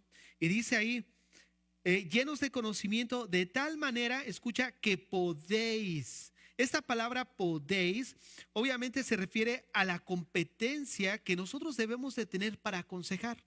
a la competencia, a la capacidad. Pero ¿dónde va a ser esta administración? En el cuerpo. Fíjate nada más, dice ahí, de tal manera que podéis amonestaros. Esta palabra amonestaros es la palabra neutético. Lo que ahorita estamos hablando, poner sentido, fijar. ¿Dónde vamos a poner sentido, fijar? ¿Cuál es el campo de trabajo de nosotros como cristianos? La iglesia. ¿Por qué? Porque dice ahí, los unos a los otros. Fíjate nada más, los unos a los otros. Es por eso que uno de los propósitos que estudiábamos en hermenéutica, de estudiar la palabra de Dios, es para poder aconsejar bíblicamente, que es el número 2. Ahora, ya para ir hacia el final, la consejería bíblica no es un ministerio autónomo a la iglesia. No es un ministerio autónomo a la iglesia. Ahora, yo me estoy adelantando un poco porque más adelante, con el favor de Dios, vamos a tomar un taller así como el de hermenéutica, pero un taller que va a ser de consejería bíblica. Pero esto viene parte de lo que estamos viendo ahorita, porque uno de los propósitos de la santificación, ¿cuál es? Corregir el corazón. Punto que va enfatizado dentro de la consejería bíblica, la santificación del creyente. Es lo que busca el propósito de la consejería bíblica. Y es lo que estamos estudiando, la santificación, llamados a santificación. Nosotros no vamos a poder ver el grado de maldad que hay en nuestras vidas si primero no miramos el carácter de Dios. Por eso comenzamos viendo el carácter de Dios, después ver nuestra naturaleza para ver cómo es posible que nosotros pudiéramos acercarnos a un Dios que es santo, ¿no? Y obviamente ya vamos a... no, todavía me falta otras 20, espérenme. Bien, la consejería no es un ministerio autónomo a la iglesia. ¿Por qué no es un ministerio autónomo? Porque Dios diseñó que fuera la iglesia el instrumento para llevar a cabo la consejería bíblica. Lo acabamos de leer, amonestaros unos a otros. Número 2, la consejería bíblica no es una actividad reservada para los expertos.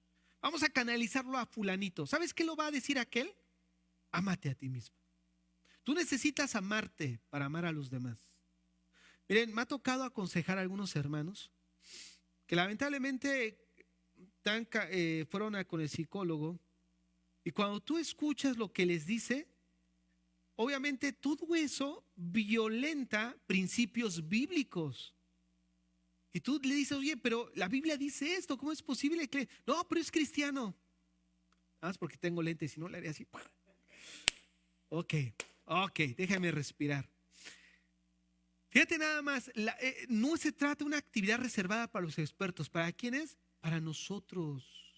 ¿Qué necesitamos? Prepararnos. Por eso estamos en la escuela bíblica. Miren, ¿por qué estamos viendo esto? Porque, como hace rato les dije, todos los días ustedes ¿qué hacen? Aconsejar. Aconsejas a tus hijos. Y una de las cosas que vemos es de que uno de los problemas, como, no sé si, bueno, ahorita lo voy a ver más adelante. El punto 3, la consejería bíblica no es un ministerio opcional. ¿A qué me refiero con esto? Vayamos a Hechos 20, del 20. Ahí puse 31, pero es 21. Hechos 20.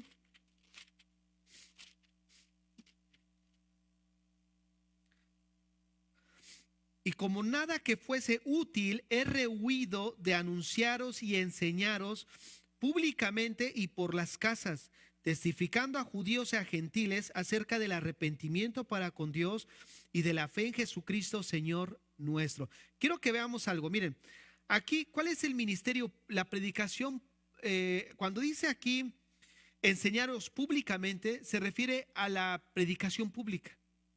Nosotros como creyentes, de alguna manera, el ministerio es públicamente a través de la predicación, pero también por casas. Y eso se refiere a ese ministerio de consejería. O sea, por eso el ministerio de consejería no es opcional, tiene parte de. Si nosotros como cristianos no nos involucramos entre nosotros, déjame decirte algo, estás mal ubicado. Si pasan años y no sabes cómo se llama el de la fila de atrás, déjame decirte algo, estás mal ubicado. No sabes dónde estás. Estás como Lot, estás perdido. estás fuera de lugar. ¿Cómo es posible que pase tiempo y no conozcas quién es el que está allá? Eso no es algo que sea sano, pues, ¿no? A menos que sea una mega iglesia. Pero ahí sí digo, bueno, hermano, ¿cómo a usted se le ocurre?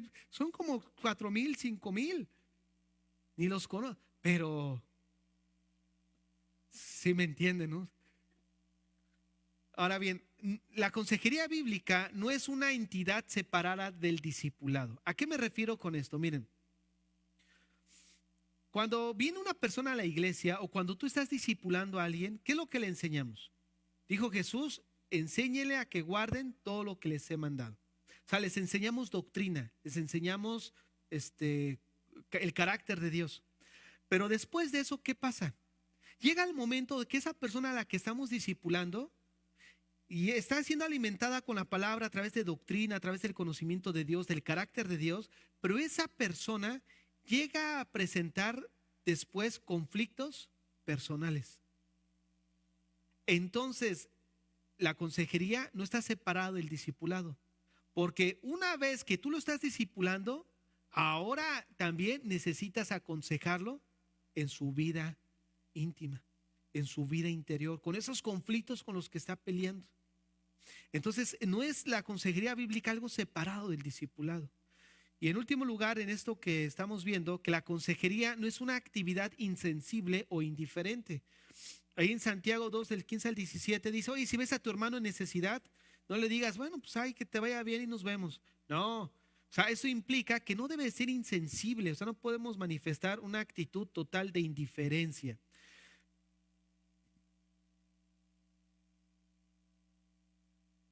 Esta sí es mi última, con esta sí cerramos. Y una de las cosas que quiero que veamos,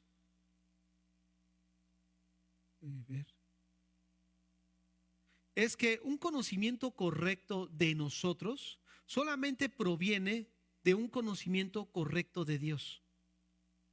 Tú no vas a tener un conocimiento correcto de quién eres tú si no tienes un conocimiento correcto de quién es Dios. Es por eso que muchos creen que se merecen el favor de Dios, que se merecen el perdón de Dios.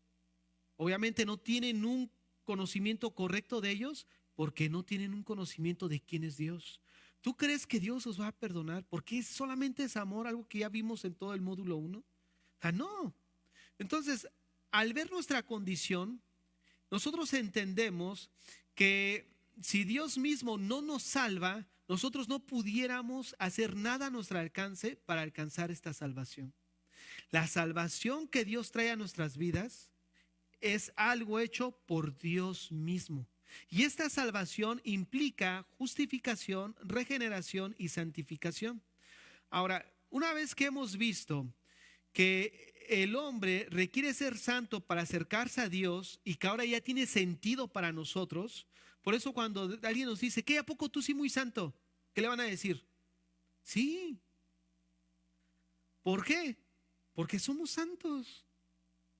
¿A poco no peca, hermano? Yo no estoy diciendo eso. Yo estoy diciendo que yo puedo acercarme a Dios porque ahora tengo, como el mérito del sacrificio de Cristo, me ha ubicado posicionalmente en un estado de santidad en la cual yo puedo acercarme a Dios. Si tú no estás en ese estado, no puedes acercarte a Dios. No puedes. Un cristiano que se diga cristiano y no tenga esa posición de santidad, no puedes acercarte a Dios. Y ese estado no lo obtenemos por méritos, es por gracia. Un cristiano, una persona que no entiende eso, va a vivir así. Ay, porque estos sí se creen muy santos. El cristiano es santo por dos cosas: posicionalmente y progresivamente. Posicionalmente por los méritos del sacrificio de Cristo. Hebreos 10:10. Ahora hemos sido santificados. Es por esa ofrenda que ahora somos santificados que podemos acercarnos a Dios. Entonces sí somos santos. El primer paso, hermanos, hacia esta vida santa, ¿saben cuál es? Es el creer en Cristo. La unión con Cristo por fe es el secreto tanto para comenzar a ser santos como para continuar siendo santos. Es por eso que las Escrituras también nos muestran que una vez que ya tenemos la salvación, ahora cada verdadero cristiano necesita obrar, o mejor dicho, es responsable de su santificación progresiva. Por eso vamos a estudiar más adelante que Pablo le escribe a los corintios, a los santos llamados a santificarse. ¿Han visto esa expresión? A los santos llamados a santificarse. Uno pudiera pensar, este Pablo sí está chiflado. ¿Cómo es que manda a santificarse a los que están santos? Porque se refiere a dos cosas distintas, posicionalmente y progresivamente. Entonces, ese es el punto. A nosotros se nos manda a santificarnos progresivamente. Segunda a los Corintios 7:1.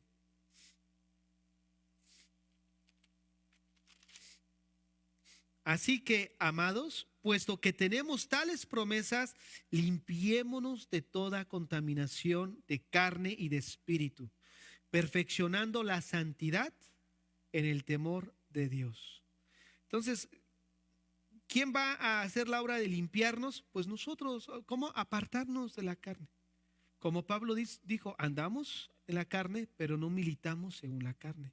¿No es cierto? O sea, no milito no vivo o cautivo en los deseos, en la voluntad, como los que están muertos espiritualmente. Ahora, una de las cosas que sí necesitamos recordar es que la verdadera santidad no consiste meramente en creer y sentir, sino en hacer y soportar. ¿Qué implica? Práctica, práctica, práctica. Y esto es una responsabilidad del creyente. Y bueno, pues hasta aquí terminamos la enseñanza del día de hoy del módulo 2.